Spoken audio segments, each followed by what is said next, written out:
इस वक्त की बड़ी खबर निकल कर आ रही है रायपुर छत्तीसगढ़ से, जहां पर राष्ट्रपिता महात्मा गांधी को गाली देने वाले कथित संत कालीचरण की गिरफ्तारी हो चुकी है। बता दें कि रायपुर से उन्हें आज सुबह तड़के 4 बजे गिरफ्तार किया गया है। बीते कई दिनों से वो छत्तीसगढ़ से फरार चल रहे थे। साथ ही साथ आज उनकी गिरफ्तारी की गई है, जिसके बाद आज शाम 8 बजे उन्हें कोर्ट में पेश किया जाएगा। क्या कुछ अपडेट निकल कर आ रही है वहां से, और आखिर यह गिरफ्तारी कैसे हुई, क्या है यह पूरा मामला, आखिर कौन है यह कथित संत कालीचरण जिन्होंने राष्ट्रपिता महात्मा गांधी को गाली दिया, उनके खिलाफ अभद्र भाषा का इस्तेमाल किया, इसकी पूरी जानकारी आपको देते हैं। राष्ट्रपिता महात्मा गांधी को गाली देने वाले कथित संत कालीचरण महाराज को गिरफ्तार कर लिया गया है। एफआईआर दर्ज होने के बाद कालीचरण भागा फिर रहा था। वो महाराष्ट्र के अकोला का रहने वाला है। कालीचरण पर महाराष्ट्र में भी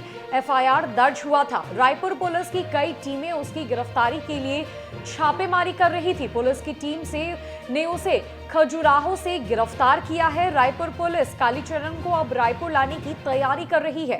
कालीचरण धर्म संसद में राष्ट्रपिता महात्मा गांधी को गाली देकर फरार चल रहा था।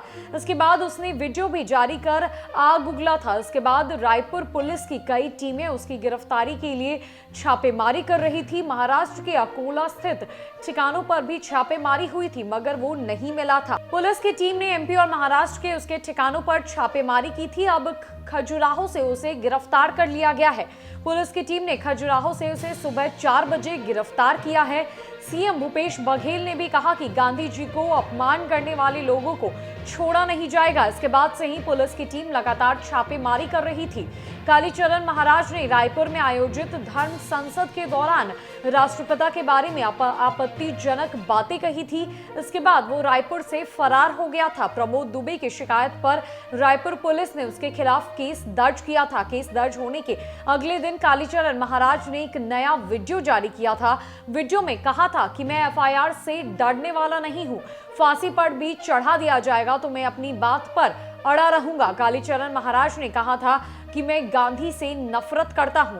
गौरतलब है कि इसे लेकर राजनीति भी खूब हुई थी। ओवैसी ने कहा था कि धर्म संसद का आयोजन कांग्रेस के बिना संभव ही नहीं था। धर्म संसद के मुख्य संरक्षक रामसुंदर छत्तीसगढ़ गौ सेवा आयोग के अध्यक्ष है। उनके संरक्षण में न सिर्फ गांधी जी को गाली दी गई, बल्कि यह भी कहा गया कि इस्लाम का मकसद राष्ट्र पर कब्जा करना था। ओवैसी ने आगे लिखा था कि कालीचरण ने कहा है कि सांसद, विधायक, मंत्री, प्रधानमंत्री ऐसा होना चाहिए जो कट्टर हिंदुत्ववादी हो। लोगों को ज्यादा से ज्यादा वोट देना चाहिए और ऐसा राजा चुनना चाहिए जो कट्टर हिंदुत्ववादी हो, चाहे राजनीतिक दल कोई भी हो। ओवैसी ने सवाल किया था कि क्या रामसुंदर को यह बयान आपत्तिजनक नहीं लगा। गालीबाज कालीचरण को सीएम बघेल की चेतावनी भी मिली थी और उन्होंने यह कहा था कि इतनी हिम्मत है तो सरेंडर क्यों नहीं करते। रमन सिंह पर भी उन्होंने निशाना साधा था। ऐसे में यह पूरा मामला है जहां पर कथित संत कालीचरण महाराज ने राष्ट्रपिता महात्मा गांधी को धर्म संसद के बीचों बीच गाली दी थी, उनके खिलाफ शब्द कहा था। ऐसे में इस पूरे मामले के बाद वो कई दिनों से फरार चल रहा था। उस पर कई मामलों को लेकर एफआईआर दर्ज भी हो चुका है। ऐसे में पुलिस कई ठिकानों पर उसके छापेमारी लगातार कर रही थी और अब आज सुबह तड़के 4 बजे उसकी गिरफ्तारी हो चुकी है। उसे रायपुर लाने की तैयारी चल रही है और ऐसे में आज शाम 8 बजे कोर्ट में उसकी पेशी होनी है, जिसके बाद आगे की सुनवाई होगी इस पूरे मामले